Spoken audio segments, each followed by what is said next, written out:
ಎಲ್ಲರಿಗೂ ನಮಸ್ಕಾರ ಪ್ರಿಯ ವೀಕ್ಷಕರೇ. ಇದೇ ಆಗಸ್ಟ್ 17ನೇ ತಾರೀಕಿನಂದು ಸೋಮವಾರದ ದಿನ ನಾಗಪಂಚಮಿ ಬಂದಿದೆ. ಈ ದಿನವನ್ನು ಜ್ಯೋತಿಷ್ಯ ಶಾಸ್ತ್ರದ ಪ್ರಕಾರ, ಹಿಂದೂ ಗ್ರಂಥಗಳ ಪ್ರಕಾರ ಅತ್ಯಂತ ಶಕ್ತಿಶಾಲಿ ದಿನವೆಂದು ಪರಿಗಣಿಸಲಾಗಿದೆ. ಸ್ನೇಹಿತರೆ, ಈ ದಿನ ಕೇವಲ ಒಂದು ಕೆಲಸ ಮಾಡಿದರೆ ಸಾಕು, ನಾಗದೋಷ ನಿವಾರಣೆಯಾಗಿ ಕಾಲಿಟ್ಟ ಕಡೆ ಯಶಸ್ಸನ್ನು ಕಾಣುವಿರಿ. ಜೊತೆಗೆ ನೀವು ಶ್ರೀಮಂತರಾಗುವುದನ್ನು ತಪ್ಪಿಸಲು ಪ್ರಪಂಚದಲ್ಲಿರುವ ಯಾವ ಶಕ್ತಿಯಿಂದನೂ ಸಾಧ್ಯವಿಲ್ಲ. ಅಷ್ಟೊಂದು ಶಕ್ತಿ ಈ ಒಂದು ಕೆಲಸ ಮಾಡುವುದರಿಂದ ಸಿಗುತ್ತದೆ. ಸ್ನೇಹಿತರೆ, ಈ ವಿಶೇಷವಾದ ಶಕ್ತಿಶಾಲಿ ನಾಗರ ಪಂಚಮಿ ಹಬ್ಬವನ್ನು ಯಾವ ದಿನದಂದು ಆಚರಣೆ ಮಾಡಬೇಕು ಎಂಬುದರ ಬಗ್ಗೆ ಹಲವರಲ್ಲಿ ಪ್ರಶ್ನೆ ಮೂಡಲಿದೆ. ನಾಗರ ಪಂಚಮಿ ಅಂದರೆ ಅಮಾವಾಸ್ಯೆ ಮುಗಿದು 5ನೇ ದಿನದಂದು ಆಚರಿಸಲಾಗುವುದು. ಅಂದರೆ ನಾಗರ ಅಮಾವಾಸ್ಯೆ, ಭೀಮನ ಅಮಾವಾಸ್ಯೆ ಅಥವಾ ಶ್ರಾವಣ ಅಮಾವಾಸ್ಯೆ ಎಂದು ಕರೆಯಲ್ಪಡುವ ಈ ಅಮಾವಾಸ್ಯೆ ಮುಗಿದ ನಂತರ 5ನೇ ದಿನದಂದು ಈ ಹಬ್ಬವನ್ನು ಆಚರಿಸಲಾಗುತ್ತದೆ. ಕೆಲವರು ಅಮಾವಾಸ್ಯೆ ಮುಗಿದು 4ನೇ ದಿನಕ್ಕೆ ಆಚರಿಸುತ್ತಾರೆ. ಅಂದರೆ ಇದು ಚೌತಿ ಅಂತ ಕರೆಯಲ್ಪಡುತ್ತದೆ. ಈ ನಾಗರ ಪಂಚಮಿಯ ತಿಥಿಯನ್ನು ನೋಡುವುದಾದರೆ ಆಗಸ್ಟ್ 16ನೇ ತಾರೀಕಿನಂದು ಭಾನುವಾರದ ದಿನ, ಶ್ರೀ ಪರಭಾವನಾಮ ಸಂವತ್ಸರ, ಶ್ರಾವಣ ಮಾಸ, ವರ್ಷ ಋತು, ದಕ್ಷಿಣಾಯಣ, ಶುಕ್ಲ ಪಕ್ಷದಲ್ಲಿ ಸಂಜೆ 4:52 ಪ್ರಾರಂಭವಾಗಿ ಆಗಸ್ಟ್ 17 ಸೋಮವಾರ ಸಂಜೆ 5 ಗಂಟೆಗೆ ಮುಕ್ತಾಯಗೊಳ್ಳುತ್ತದೆ. ಹಾಗಾಗಿ ಈ ವಿಶೇಷವಾದ ಶಕ್ತಿಶಾಲಿ ನಾಗರ ಪಂಚಮಿಯನ್ನು ಸೋಮವಾರದ ದಿನ ಆಗಸ್ಟ್ 17ನೇ ತಾರೀಕಿನಂದು ಆಚರಿಸಲಾಗುತ್ತದೆ. ಈ ದಿನದಂದು 2 ಯೋಗಗಳು ಸೃಷ್ಟಿಯಾಗಲಿವೆ. ಒಂದು ಸಾಧ್ಯ ಯೋಗ, ಇನ್ನೊಂದು ಶುಭ ಯೋಗ. ಹಾಗಾಗಿ ಸ್ನೇಹಿತರೆ, ಜ್ಯೋತಿಷ್ಯ ಶಾಸ್ತ್ರದ ಪ್ರಕಾರ ಈ ದಿನವನ್ನು ಅತ್ಯಂತ ಶಕ್ತಿಶಾಲಿಯಾದ ದಿನವೆಂದು ಪರಿಗಣಿಸಲಾಗುತ್ತದೆ. ಹಾಗಿದ್ರೆ ಬನ್ನಿ ಸ್ನೇಹಿತರೆ, ಈ ನಾಗರ ಪಂಚಮಿ ದಿನದಂದು ಯಾವ ಒಂದು ಕೆಲಸ ಮಾಡಿದರೆ ನಾಗದೋಷ ನಿವಾರಣೆಯಾಗುತ್ತದೆ ಹಾಗೂ ನಿಮ್ಮ ಇಡೀ ಕುಟುಂಬವು ಆರೋಗ್ಯಕರವಾಗಿ, ಸುಖಕರವಾಗಿ, ಸಂತೋಷಕರವಾಗಿ ಜೀವನ ನಡೆಸಲು ಸಾಧ್ಯವಾಗುತ್ತದೆ.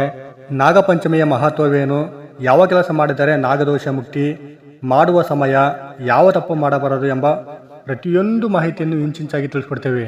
ಹಾಗಾಗಿ ಸ್ನೇಹಿತರೆ, ಈ ವಿಡಿಯೋವನ್ನು ಎಲ್ಲೂ ಸ್ಕಿಪ್ ಮಾಡದೆ ಕೊನೆವರೆಗೂ ನೋಡಿ. ಯಾಕೆಂದರೆ ಅರ್ಧ ಮಾಹಿತಿ ಅಪಾಯಕಾರಿ. ಹಾಗಾಗಿ ಈ ವಿಡಿಯೋವನ್ನು ಎಲ್ಲೂ ಸ್ಕಿಪ್ ಮಾಡದೆ ಪೂರ್ತಿಯಾಗಿ ನೋಡಿ. ಹಾಗೂ ಸ್ನೇಹಿತರೆ, ಈ ವಿಡಿಯೋಗೆ ತಪ್ಪದೆ ಲೈಕ್ ಮಾಡುವುದನ್ನು ಮರೆಯಬೇಡಿ. ಯಾಕೆಂದರೆ ನೀವು ಲೈಕ್ ಮಾಡುವುದರಿಂದ 1 ಲೈಕ್ ಮಾಡಿದರೆ 4 ಜನಕ್ಕೆ ಈ ಮಾಹಿತಿ ಹಂಚಿಕೆಯಾಗುತ್ತದೆ. ಹಾಗಾಗಿ ನಿಮ್ಮಿಂದ ಅವರಿಗೂ ಈ ಮಾಹಿತಿ ತಿಳಿಯಲು ಸಾಧ್ಯವಾಗುತ್ತದೆ. ಮತ್ತು ನೀವಿನ್ನೂ ನಮ್ಮ ಚಾನಲನ್ನು ಸಬ್ಸ್ಕ್ರೈಬ್ ಮಾಡದೆ ನೋಡ್ತಿದ್ರೆ ದಯವಿಟ್ಟು ನಮ್ಮ ಚಾನಲನ್ನು ಸಬ್ಸ್ಕ್ರೈಬ್ ಮಾಡಿಕೊಂಡು ಪಕ್ಕದಲ್ಲಿರುವ ಬೆಲ್ ಬಟನ್ ಅನ್ನು ಒತ್ತಿ. ಯಾಕೆಂದರೆ ನಾವು ಹಾಕುವ ಎಲ್ಲ ಜ್ಯೋತಿಷ್ಯ ಮಾಹಿತಿಯನ್ನು ನೀವು ಮೊದಲು ನೋಡಬಹುದು. ಜೊತೆಗೆ ನಾಗದೇವತೆಯರ ಆಶೀರ್ವಾದ ನಿಮ್ಮ ಹಾಗೂ ನಿಮ್ಮ ಕುಟುಂಬದವರ ಮೇಲೆ ಸದಾ ಇರಬೇಕಂತ ಬಯಸಿದವರು ಓಂ ನಾಗ ಸರ್ಪಾಯ ನಮಃ ಅಥವಾ ಓಂ ನಾಗದೇವಾಯ ನಮಃ ಅಂತ ಕಮೆಂಟ್ ಮಾಡದೆ ಮರಿಬೇಡಿ. ಈಗ ಮುಖ್ಯವಾದ ವಿಚಾರಕ್ಕೆ ಬರೋಣ. ನಾಗಪಂಚಮಿ ಹಿಂದೂ ಧರ್ಮದಲ್ಲಿ ಅತ್ಯಂತ ಪವಿತ್ರವಾದ ಹಬ್ಬಗಳಲ್ಲಿ ಒಂದಾಗಿದೆ. ಈ ದಿನ ನಾಗದೇವತೆಯನ್ನು ಭಕ್ತಿಯಿಂದ ಆರಾಧಿಸಿದರೆ ಜೀವನದಲ್ಲಿರುವ ಅನೇಕ ಅಡೆತಡೆಗಳು ದೂರವಾಗುತ್ತವೆ ಎಂದು ಜ್ಯೋತಿಷ್ಯ ಸಂಪ್ರದಾಯದಲ್ಲಿ ನಂಬಲಾಗಿದೆ. ನಾಗದೋಷ, ಪಿತೃದೋಷ, ವಿವಾಹ ವಿಳಂಬ, ಸಂತಾನ ಸಮಸ್ಯೆ, ಆರ್ಥಿಕ ಅಡಚಣೆಗಳು ಮತ್ತು ಮನೆಯಲ್ಲಿ ಶಾಂತಿಯ ಕೊರತೆ ಇರುವವರು ಈ ದಿನ ವಿಶೇಷ ಪೂಜೆ ಮಾಡುವ ಪದ್ಧತಿ ಇದೆ. ಆದರೆ ಯಾವುದೇ ಜ್ಯೋತಿಷ್ಯ ಪರಿಹಾರವನ್ನು ಫಲಿತಾಂಶದ ಖಾತರಿಯಾಗಿ ಪರಿಗಣಿಸದೆ ಭಕ್ತಿ ಮತ್ತು ಆತ್ಮವಿಶ್ವಾಸದ ಸಂಕೇತವಾಗಿ ನೋಡಬೇಕು. ನಾಗಪಂಚಮಿ ದಿನದ ಮಹತ್ವವು ಕೇವಲ ನಾಗಾರಾಧನೆ ಮಾತ್ರ ಸೀಮಿತವಾಗಿಲ್ಲ.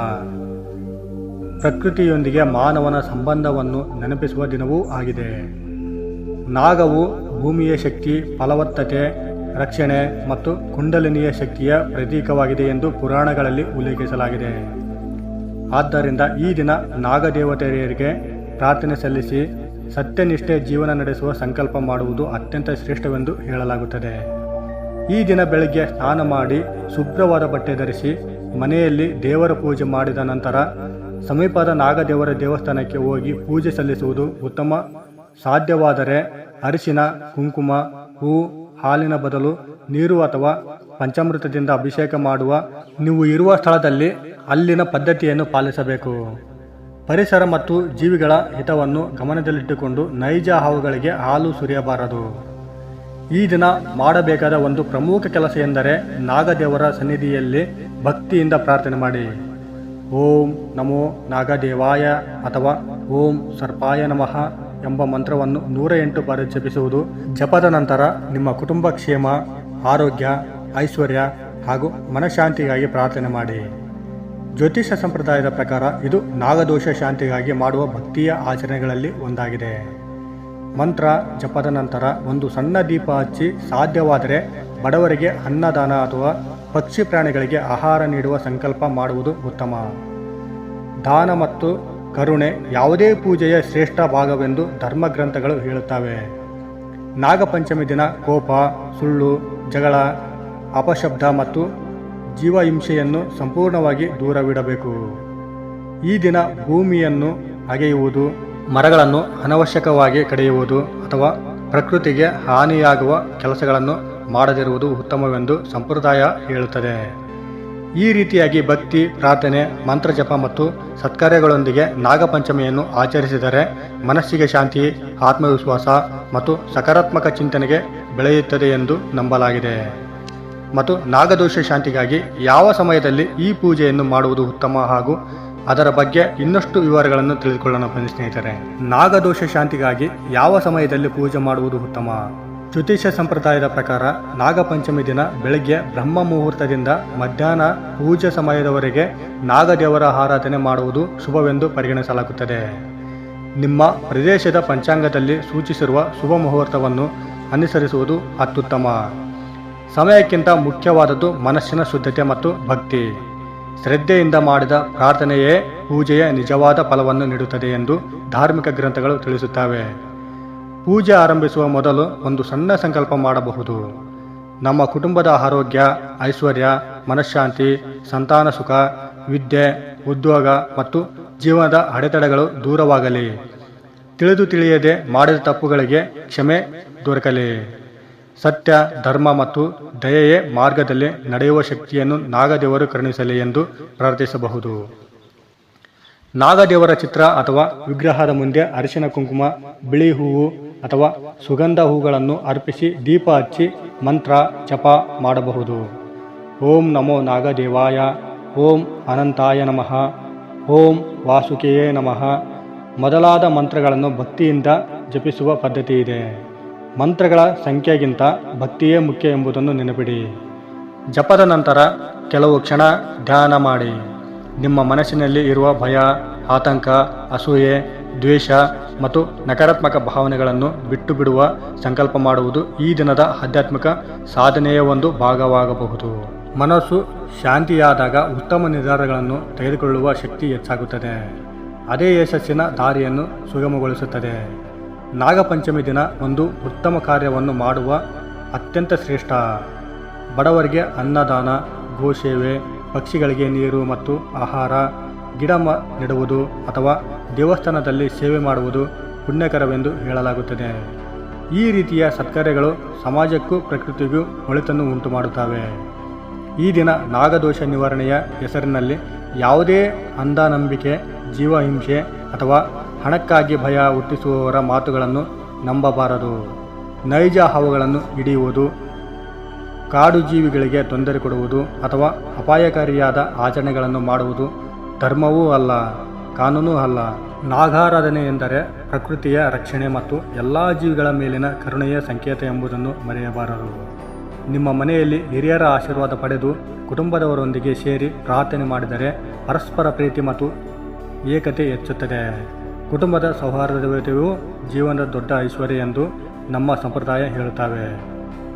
ಹಾಗೂ ಸ್ನೇಹಿತರೆ, ನಾಗಪಂಚಮಿ ದಿನ ಯಾವ ತಪ್ಪುಗಳನ್ನು ಮಾಡಬಾರದು, ಯಾವ ಆಚರಣೆಯನ್ನು ತಪ್ಪಿಸಬೇಕು ಹಾಗೂ ಜ್ಯೋತಿಷ್ಯ ಸಂಪ್ರದಾಯದಲ್ಲಿ ಹೇಳಲಾಗುವ ಎಚ್ಚರಿಕೆಗಳ ಬಗ್ಗೆ ವಿವರಣವಾಗಿ ತಿಳಿದುಕೊಳ್ಳೋಣ. ಜ್ಯೋತಿಷ್ಯ ಮತ್ತು ಧಾರ್ಮಿಕ ಸಂಪ್ರದಾಯಗಳ ಪ್ರಕಾರ ನಾಗಪಂಚಮಿ ದಿನ ಮೊದಲನೆಯದಾಗಿ ಯಾವುದೇ ಜೀವಿಗೂ ಹಾನಿ ಮಾಡಬಾರದು. ವಿಶೇಷವಾಗಿ ಹಾವುಗಳು ಪ್ರಕೃತಿಯ ಜೀವಿಗಳಾಗಿದ್ದು ಅವುಗಳನ್ನು ಹಿಡಿಯುವುದು, ಕಿರುಕುಳ ನೀಡುವುದು ಅಥವಾ ಪ್ರದರ್ಶನಕ್ಕಾಗಿ ಬಳಸುವುದು ತಪ್ಪು. ನಾಗದೇವರ ಆರಾಧನೆಯೇ ನಿಜವಾದ ಅರ್ಥ ಪ್ರಕೃತಿಯಲ್ಲಿ ಎಲ್ಲ ಜೀವಿಗಳ ಮೇಲಿನ ಗೌರವ ಮತ್ತು ಕರುಣೆ. ಇನ್ನೊಂದು ಮುಖ್ಯ ವಿಷಯವೇನೆಂದರೆ ಈ ದಿನ ಕೋಪ, ಸುಳ್ಳು, ಮೋಸ, ಅನಗತ್ಯ ವಾದ ವಿವಾದ ಹಾಗೂ ಕಟುವಾದ ಮಾತುಗಳನ್ನು ಸಾಧ್ಯವಷ್ಟು ದೂರವಿಡುವುದು ಒಳ್ಳೆಯದು. ಮನಸ್ಸು ಶಾಂತವಾಗಿದ್ದರೆ ಪೂಜೆಯ ಭಾವನೆ ಇನ್ನಷ್ಟು ಗಾಢವಾಗುತ್ತದೆ. ಭಕ್ತಿಯ ಜೊತೆಗೆ ಒಳ್ಳೆಯ ನಡವಳಿಕೆಯು ದೇವರ ಆರಾಧನೆಯ ಭಾಗವೆಂದು ನಮ್ಮ ಸಂಪ್ರದಾಯ ಹೇಳುತ್ತದೆ. ಅನೇಕ ಕಡೆಗಳಲ್ಲಿ ನಾಗಪಂಚಮಿ ದಿನ ಭೂಮಿಯನ್ನು ಅಗೆಯದಿರುವುದು ಪದ್ಧತಿ ಇದೆ. ಇದರ ಹಿಂದೆ ಇರುವ ಸಂದೇಶವೇನೆಂದರೆ ಭೂಮಿಯೊಳಗೆ ವಾಸಿಸುವ ಜೀವಿಗಳಿಗೆ ತೊಂದರೆ ಆಗದಂತೆ ನೋಡಿಕೊಳ್ಳುವುದು. ಇದು ಪ್ರಕೃತಿ ಸಂರಕ್ಷಣೆಯ ಭಾವನೆಯನ್ನು ಬೆಳೆಸುವ ಒಂದು ಸಂಪ್ರದಾಯವೆಂದು ಅರ್ಥೈಸಬಹುದು. ಆದ್ದರಿಂದ ಅನಿವಾರ್ಯ ಪರಿಸ್ಥಿತಿ ಹೊರತುಪಡಿಸಿ ಭೂಮಿಗೆ ಹಾನಿಯಾಗುವ ಕೆಲಸಗಳನ್ನು ತಪ್ಪಿಸುವುದು ಉತ್ತಮ. ನಾಗದೋಷ ನಿವಾರಣೆಯ ಹೆಸರಿನಲ್ಲಿ ಯಾರಾದರೂ ಭಯ ಹುಟ್ಟಿಸಿ ದುಬಾರಿ ಪರಿಹಾರಗಳನ್ನು ಮಾಡಿಸಬೇಕೆಂದು ಒತ್ತಾಯಿಸಿದರೆ ಎಚ್ಚರಿಕೆಯಿಂದಿರಿ. ನಿಜವಾದ ಧಾರ್ಮಿಕ ಆಚರಣೆಗಳು ಭಕ್ತಿ, ಪ್ರಾರ್ಥನೆ, ದಾನ, ಸತ್ಕಾರ್ಯ ಮತ್ತು ಆತ್ಮ ಪರಿಶೀಲನೆಗೆ ಹೆಚ್ಚಿನ ಮಹತ್ವ ನೀಡುತ್ತವೆ. ಹಣ ಖರ್ಚು ಮಾಡಿದಷ್ಟು ಫಲ ಸಿಗುತ್ತದೆ ಎಂಬ ನಂಬಿಕೆಯನ್ನು ಬಳಸಿಕೊಳ್ಳಬಾರದು. ಈ ದಿನ ಮನೆಯಲ್ಲಿ ಹಿರಿಯರಿಗೆ ನಮಸ್ಕಾರ ಮಾಡಿ ಅವರ ಆಶೀರ್ವಾದ ಪಡೆಯುವುದು ಶುಭಕರ. ಪೋಷಕರ ಸೇವೆ, ಗುರುಗಳ ಗೌರವ, ಕುಟುಂಬದವರೊಂದಿಗೆ ಪ್ರೀತಿಯಿಂದ ವರ್ತಿಸುವುದು ಮತ್ತು ಬಡವರಿಗೆ ಸಾಧ್ಯವಾದಷ್ಟು ಸಹಾಯ ಮಾಡುವುದು ನಾಗದೇವರ ಕೃಪೆಗೆ ಪಾತ್ರರಾಗುವ ಸತ್ಕಾರ್ಯಗಳೆಂದು ಅನೇಕ ಧಾರ್ಮಿಕ ಉದ್ದೇಶಗಳು ಹೇಳುತ್ತವೆ. ಪೂಜೆಯ ನಂತರ ಕೆಲವು ಕ್ಷಣ ಮೌನವಾಗಿ ಕುಳಿತು ನಿಮ್ಮ ಜೀವನದ ಗುರಿಗಳನ್ನು ನೆನಪಿಸಿಕೊಳ್ಳಿ. ಕೆಟ್ಟ ಅಭ್ಯಾಸಗಳನ್ನು ಬಿಟ್ಟು ಉತ್ತಮ ಜೀವನ ನಡೆಸುವ ಸಂಕಲ್ಪ ಮಾಡಿ. ಸತ್ಯ, ಪ್ರಾಮಾಣಿಕತೆ, ಪರಿಶ್ರಮ ಮತ್ತು ದಯೆ ಈ 4 ಗುಣಗಳನ್ನು ಜೀವನದಲ್ಲಿ ಅಳವಡಿಸಿಕೊಂಡರೆ ಅದೇ ದೊಡ್ಡ ಪರಿಹಾರವಾಗುತ್ತದೆ. ನಾಗಪಂಚಮಿ ದಿನ ಯಶಸ್ಸಿಗಾಗಿ ಪ್ರಾರ್ಥನೆ ಮಾಡುವಾಗ ನನಗೆ ಮಾತ್ರವಲ್ಲ ಎಲ್ಲರಿಗೂ ಒಳಿತಾಗಲಿ ಎಂಬ ಭಾವನೆಯೊಂದಿಗೆ ಪ್ರಾರ್ಥನೆ ಮಾಡಿದರೆ ಮನಸ್ಸಿನಲ್ಲಿ ಸಕಾರಾತ್ಮಕತೆ ಬೆಳೆಯುತ್ತದೆ. ಇಂತಹ ಮನೋಭಾವನೆಯೇ ಜೀವನದಲ್ಲಿ ಉತ್ತಮ ಸಂಬಂಧಗಳು, ಉತ್ತಮ ಅವಕಾಶಗಳು ಮತ್ತು ನೆಮ್ಮದಿಗೆ ಕಾರಣವಾಗುತ್ತದೆ. ಈಗಿನ ನಾಗಪಂಚಮಿ ದಿನ ಆಚರಣೆ ಕೇವಲ ಒಂದು ಪೂಜೆಗೆ ಸೀಮಿತವಲ್ಲ. ಅದು ಪ್ರಕೃತಿಯ ಗೌರವ, ಜೀವದಯೆ, ಆತ್ಮಶುದ್ಧಿ ಮತ್ತು ಧಾರ್ಮಿಕ ಮೌಲ್ಯಗಳನ್ನು ಜೀವನದಲ್ಲಿ ಅಳವಡಿಸಿಕೊಳ್ಳುವ ಒಂದು ಪವಿತ್ರ ದಿನವಾಗಿದೆ. ನಾಗಪಂಚಮಿ ವಿಶೇಷ ಸರಣಿಯ ಕೊನೆಯ ಭಾಗಕ್ಕೆ ಬಂದಿದ್ದೇವೆ. ನಾಗಪಂಚಮಿ ದಿನ ಬೆಳಗ್ಗೆ ಅಥವಾ ನಿಮ್ಮ ಪ್ರದೇಶದ ಪಂಚಾಂಗದಲ್ಲಿ ಸೂಚಿಸಿರುವ ಶುಭ ಸಮಯದಲ್ಲಿ ನಾಗದೇವರ ಸನ್ನಿಧಿಯಲ್ಲಿ ಪೂಜೆ ಮಾಡಿದ ನಂತರ ದೀಪಾರಾಧನೆ ಮಾಡಿ ಕುಟುಂಬದ ಎಲ್ಲರಿಗೂ ಆರತಿ ತೋರಿಸಿ. ನಂತರ ಭಕ್ತಿಯಿಂದ ಕೈಮುಗಿದು ಹೀಗೆ ಪ್ರಾರ್ಥಿಸಬಹುದು: ಓಂ ನಾಗದೇವಾಯ ನಮಃ. ನಮ್ಮ ಕುಟುಂಬದ ಮೇಲೆ ನಿಮ್ಮ ಕೃಪೆ ಸದಾ ಇರಲಿ. ತಿಳಿದು ತಿಳಿದೆಯೇ ಮಾಡಿದ ತಪ್ಪುಗಳನ್ನು ಕ್ಷಮಿಸಿ. ನಮ್ಮ ಜೀವನದಲ್ಲಿರುವ ಭಯ, ಅಡೆತಡೆ, ದುಃಖ ಮತ್ತು ಸಂಕಟಗಳು ದೂರವಾಗಲಿ. ಆರೋಗ್ಯ, ಐಶ್ವರ್ಯ, ವಿದ್ಯೆ, ಉದ್ಯೋಗ, ವ್ಯಾಪಾರ, ಸಂತಾನ ಸುಖ ಮತ್ತು ಮನಃಶಾಂತಿಯನ್ನು ಕರುಣಿಸಿ. ಎಲ್ಲ ಜೀವಿಗಳ ಮೇಲೂ ದಯೆ, ಧರ್ಮ ಮತ್ತು ಸತ್ಯದ ಮಾರ್ಗದಲ್ಲಿ ನಡೆಯುವ ಶಕ್ತಿಯನ್ನು ಅನುಗ್ರಹಿಸಿ. ಈ ರೀತಿಯ ಪ್ರಾರ್ಥನೆಯ ನಂತರ ಕುಟುಂಬದ ಸದಸ್ಯರಿಗೆ ಪ್ರಸಾದವನ್ನು ಹಂಚಿ. ಸಾಧ್ಯವಾದರೆ ದೇವಸ್ಥಾನದಲ್ಲಿ ಅಥವಾ ಬಡವರಿಗೆ ಅನ್ನದಾನ ಮಾಡಿ. ಹಕ್ಕಿಗಳಿಗೆ ಧಾನ್ಯ, ಪ್ರಾಣಿಗಳಿಗೆ ನೀರು ಅಥವಾ ಆಹಾರ ಒದಗಿಸುವುದು, ಗಿಡ ನೆಡುವುದು, ಪರಿಸರವನ್ನು ಸ್ವಚ್ಛವಾಗಿಡುವುದು ಇವೆಲ್ಲವೂ ನಾಗದೇವರ ಆರಾಧನೆಯ ನಿಜವಾದ ಸಂದೇಶಕ್ಕೆ ಹೊಂದುವ ಸತ್ಕಾರ್ಯಗಳಾಗಿವೆ. ಜ್ಯೋತಿಷ ಸಂಪ್ರದಾಯದಲ್ಲಿ ನಾಗದೋಷ ಶಾಂತಿಗಾಗಿ ಭಕ್ತಿ, ಸತ್ಕಾರ್ಯ, ದಾನ ಮತ್ತು ನಿಯಮಿತ ಪ್ರಾರ್ಥನೆಗೆ ವಿಶೇಷ ಮಹತ್ವ ನೀಡಲಾಗಿದೆ. ಇದರಿಂದ ಯಶಸ್ಸು, ಪ್ರಾಮಾಣಿಕ ಪರಿಶ್ರಮ, ಉತ್ತಮ ನಿರ್ಧಾರಗಳು, ಶಿಸ್ತು ಮತ್ತು ದೇವರ ಮೇಲಿನ ನಂಬಿಕೆಯೊಂದಿಗೆ ಬರುತ್ತದೆ. ಪೂಜೆ ಮನಸ್ಸಿಗೆ ಆತ್ಮವಿಶ್ವಾಸ ಮತ್ತು ನೆಮ್ಮದಿಯನ್ನು ನೀಡುವ ಆಧ್ಯಾತ್ಮಿಕ ಸಾಧನೆಯಾಗಿದೆ.